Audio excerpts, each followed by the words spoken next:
Hello students, science by Dinesh sir में आपका स्वागत है।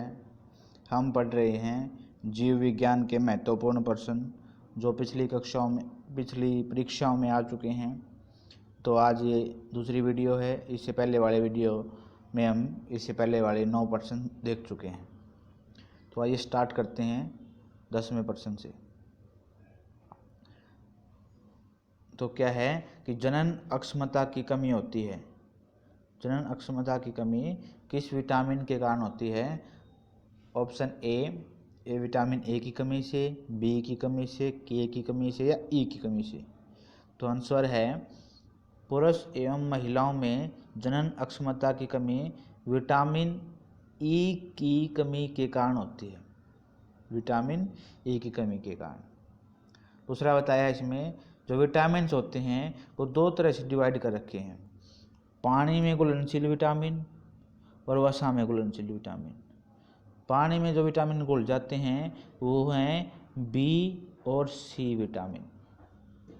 वसा में घुलने वाले विटामिन हैं ए, डी, ई, के। याद रखने के लिए आप ऐसे भी याद कर सकते हैं कि पहले के, फिर ई, फिर डी, फिर ए।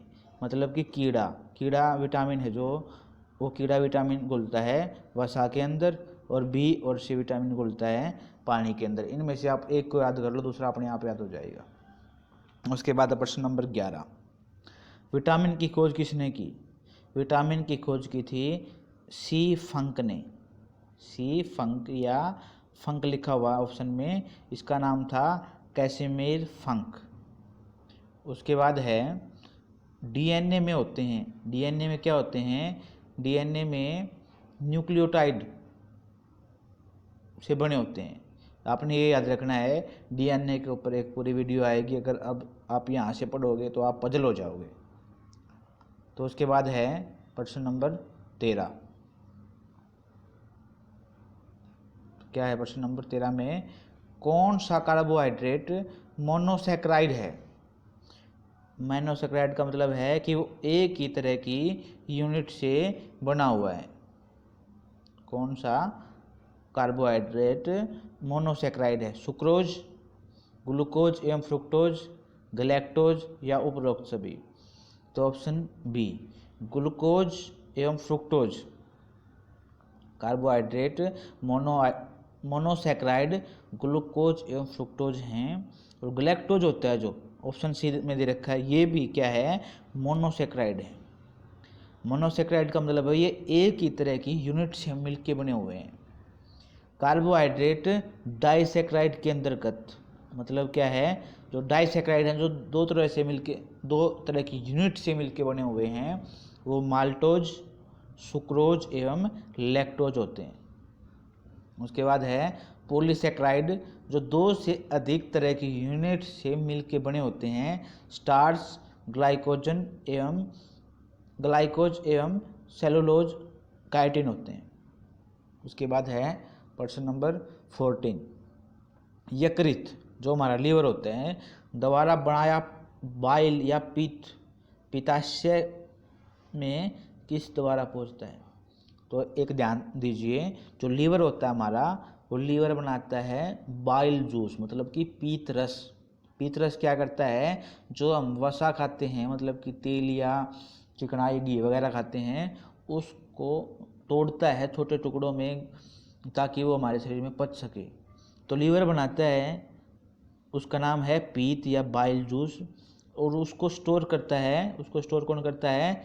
गॉल ब्लैडर, मतलब कि पीत की थैली। तो इसने क्या पूछा है देखो कि लीवर से गॉल ब्लैडर के अंदर, पित्ताशय के अंदर जो बाइल जाता है वो किसके द्वारा पहुंचता है? उस नली का नाम पूछा है। तो उसमें नली का नाम क्या है वो देखिए। अब आप लीवर द्वारा बनाया गया पीतरस पित्ताशय में सिस्टिक डक्ट द्वारा पहुंचाया जाता है। उस डक्ट का क्या नाम है? Cystic duct. उसके बाद है प्रश्न नंबर 15, निम्नलिखित में से कौन सा डाइसैकराइड है? मतलब कि दो यूनिट से मिलकर बना हुआ क्या है? माल्टोज। माल्टोज क्या है? डाइसैकराइड। उसके बाद है प्रश्न नंबर 16, निम्नलिखित में से किसके संश्लेषण के लिए कोलेस्ट्रॉल आवश्यक है? कोलेस्ट्रॉल होता है जो, वो किसके सिंथेसिस के लिए आवश्यक है? तो इसका उत्तर आ जाएगा एस्ट्राडायोल। एस्ट्राडायोल के संश्लेषण के लिए कोलेस्ट्रॉल आवश्यक होता है।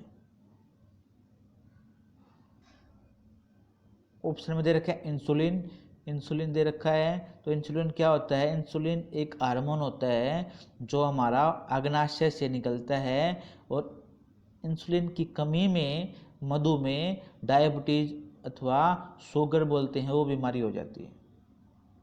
उसके बाद है प्रश्न नंबर 17, निम्नलिखित में से कौन सा दुग्ध प्रोटीन है?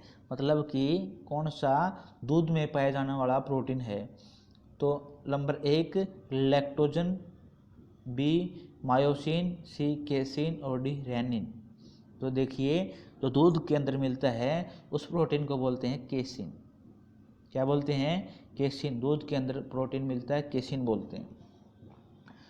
तो आपने देखा होगा, अगर गाय और जो भैंस का दूध होता है उसके रंग में थोड़ा सा अंतर होता है। दूध का रंग उजला, मतलब कि सफ़ेद सफ़ेद होता है केसिन के कारण। भैंस का दूध सफ़ेद होता है केसिन के कारण, और गाय का जो दूध होता है वो पीला होता है कैरोटीन के कारण। किसके कारण? कैरोटीन। और भैंस का केसिन के कारण। उसके बाद है लैक्टोजन। लैक्टोजन क्या है? ये छोटी आंत में स्रावित होता है। यह लैक्टोज को ग्लूकोज एवं गैलेक्टोज में परिवर्तित कर देता है। लैक्टोजन क्या है? हमारे छोटी आंत में जो हमने दूध पिया है उस दूध में होती है लैक्टोज शुगर। वो दूध की जो शुगर है लैक्टोज को ग्लूकोज में और गैलेक्टोज में तोड़ देता है। जो कैसिन है, दूध के अंदर जो प्रोटीन होता है, वो हमारे पेट में जाके कैल्शियम पैराकैसिनेट में बदल जाता है। कैल्शियम पैराकैसिनेट में बदल जाता है। उसके बाद एक एंजाइम दे रखा है रेनिन एंजाइम। ये छोटे बच्चों में मिलता है, छोटे बच्चों में ज़्यादा मात्रा में होता है, और अडल्ट मनुष्य में, मतलब कि एक वयस्क इंसान के अंदर इसकी मात्रा कम होती है। छोटे बच्चों में होता है, और जिसके कारण से क्या होता है, छोटे बच्चों में दूध आसानी से पच जाता है।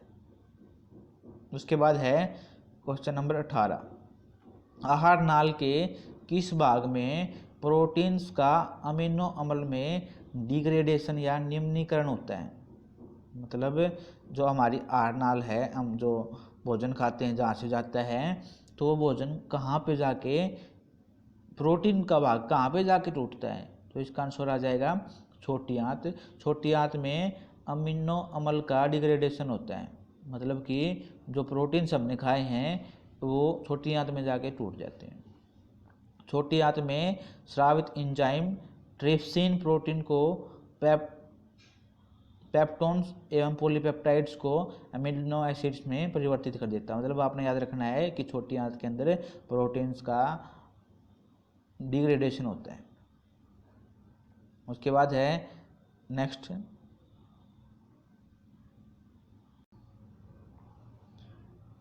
19वां प्रश्न, किस विटामिन को हार्मोन भी कहते हैं?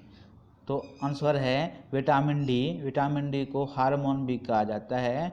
मानव मूत्र में विटामिन डी पाया जाता है, मतलब ये नहीं है कि ज़्यादा मात्रा में, बिल्कुल थोड़ा सा नामात्री हो सकता है। मछली के लीवर में विटामिन डी पाया जाता है। मछली का जो लीवर है उसमें विटामिन डी भी उसमें मेन सोर्स वही है, उसके अंदर पाया जाता है। और विटामिन डी को हमें लेने की आवश्यकता भी नहीं पड़ती है, इसको हमारा शरीर सूर्य के प्रकाश में वैसे ही खुद बना लेता है। उसके बाद है प्रश्न नंबर 20, रेनिन का संतरण करने वाला अंग। अभी हमने पढ़ा था रेनिन छोटे बच्चों में ज़्यादा मिलता है। ये एंजाइम होता है जो दूध को ब्रेक डाउन करता है हमारे पेट के अंदर।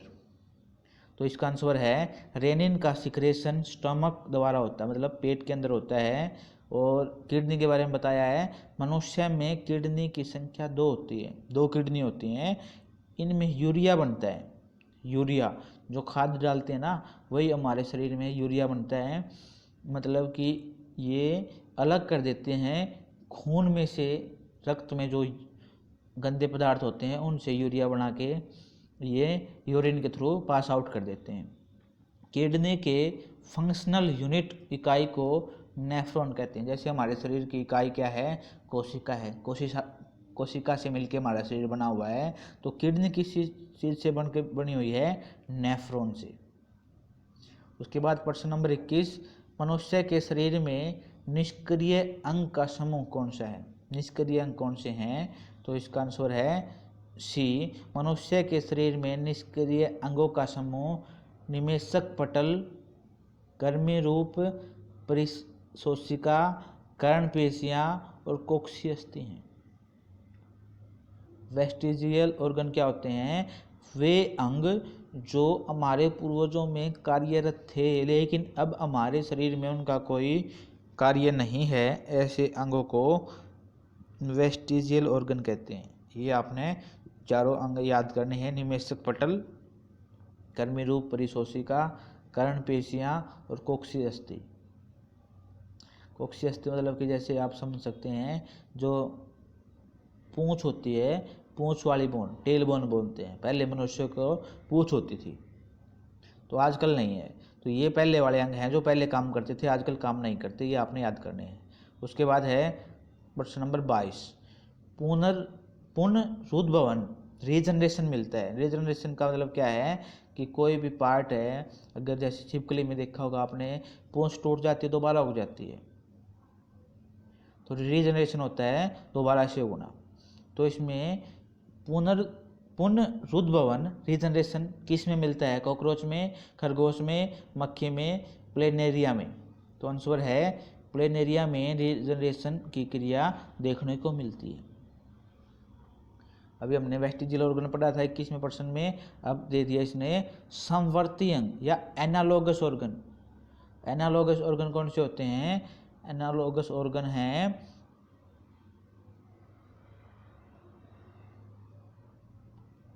चमगादड़ के पंख एवं तितली के पंख। तो अब ये समझिए दोनों ध्यान से। होमोलोगस ऑर्गन, होमोलोगस मतलब कि समजात, इंग्लिश में याद करोगे आसान रहेगा। होमोलोगस, होमो का मतलब होता है सेम, होमो का मतलब होता है सेम, मतलब कि एक ही। लोगस का मतलब ओरिजिन, जिसकी दो एक ही जगह से उत्पन्न हुए हो। मतलब क्या? वैसे अंग जो विभिन्न कार्यों के लिए उपयोगित हो जाने के कारण काफ़ी असमान दिखाई देते हैं, परंतु मूल रचना एवं वर्णीय परिवर्तन में समान होते हैं, समजात अंग कहलाते हैं। उदाहरण से समझिए अब इसको। जैसे कि घोड़े की अगली टांग और मनुष्य के हाथ की मौलिक रचना एक जैसी है। मनुष्य के हाथ और घोड़े की टांग किसके उदाहरण है? होमोलोगस ऑर्गन के। होमोलोगस का मतलब क्या है? जो एक ही, जिनकी उत्पत्ति समान है। जैसे घोड़े की अगली टांग है और मनुष्य के हाथ हैं, इनकी उत्पत्ति एक समान है, परंतु ये कार्य अलग अलग करते हैं, उनको तो हम समजात बोलते हैं। दूसरा है समरूप। समरूप का मतलब है जो काम एक ही करते हैं, जो काम एक ही करते हैं परंतु उनकी उत्पत्ति अलग अलग होती है। जैसे पक्षियों के पंख होते हैं और जो तितली या कीट पतंगों के पंख होते हैं, वो काम तो उड़ने का ही करते हैं, लेकिन उनकी उत्पत्ति अलग अलग तरीके से हुई है, अलग ऑर्गन से हुई है, इसलिए उसको बोलते हैं एनालोगस ऑर्गन। तो इंग्लिश में याद करोगे, ये आसान रहेगा। उसके बाद नेक्स्ट क्वेश्चन है क्वेश्चन नंबर 24। तो क्या बताया इसमें? कौन सी हार्मोनल बीमारी है?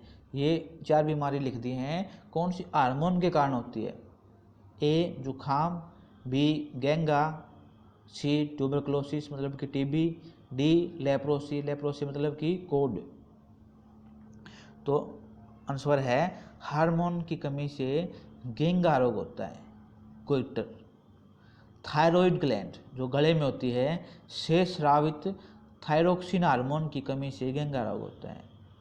जो हमारे गले में थायराइड ग्लैंड है, वो थायरोक्सिन हार्मोन रिलीज करती है, बनाती है। अगर इसकी कमी हो जाए तो फिर हमें घेंघा रोग हो जाएगा। जो सर्दी जुकाम है, सर्दी जुकाम एक वायरल डिजीज है, मतलब कि ये वायरस से होती है।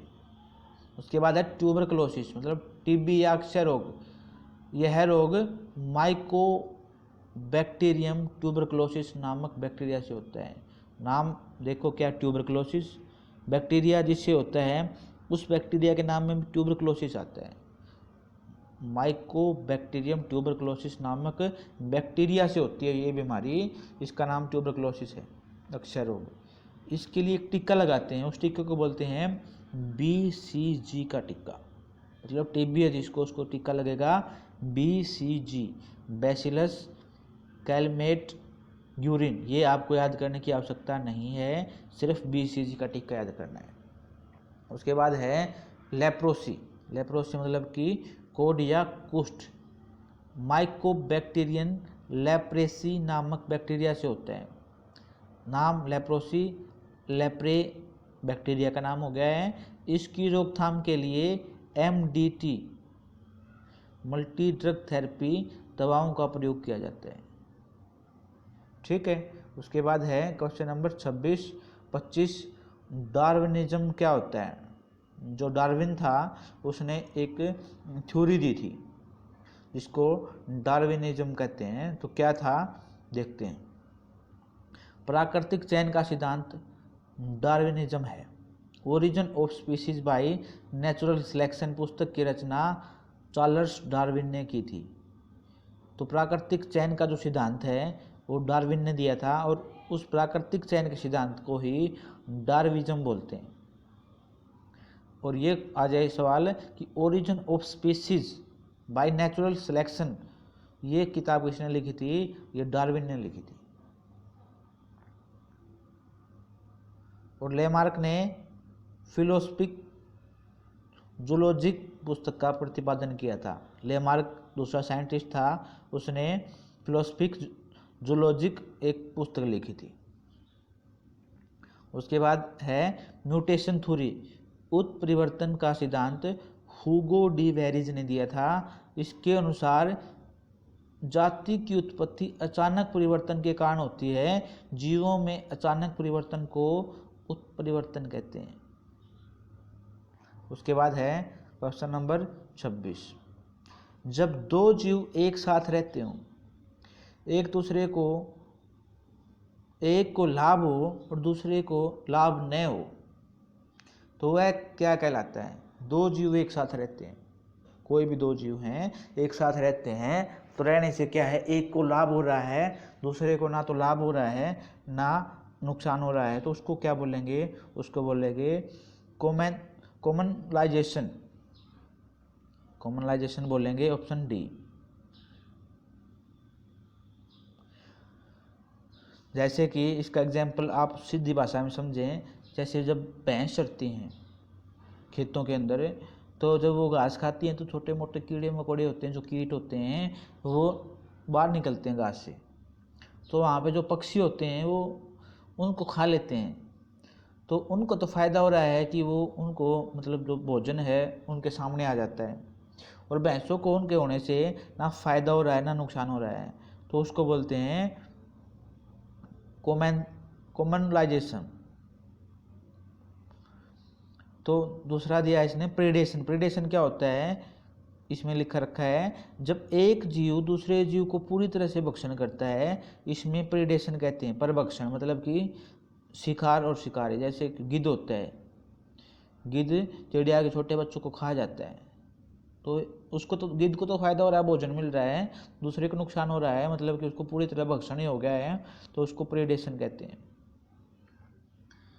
तो एक होता है पैरासाइटिज्म। पैरासाइटिज्म या परजीविता क्या होती है, दो जीवों के बीच ऐसा संबंध जिसमें एक जीव को लाभ तथा दूसरे को हानि होती है।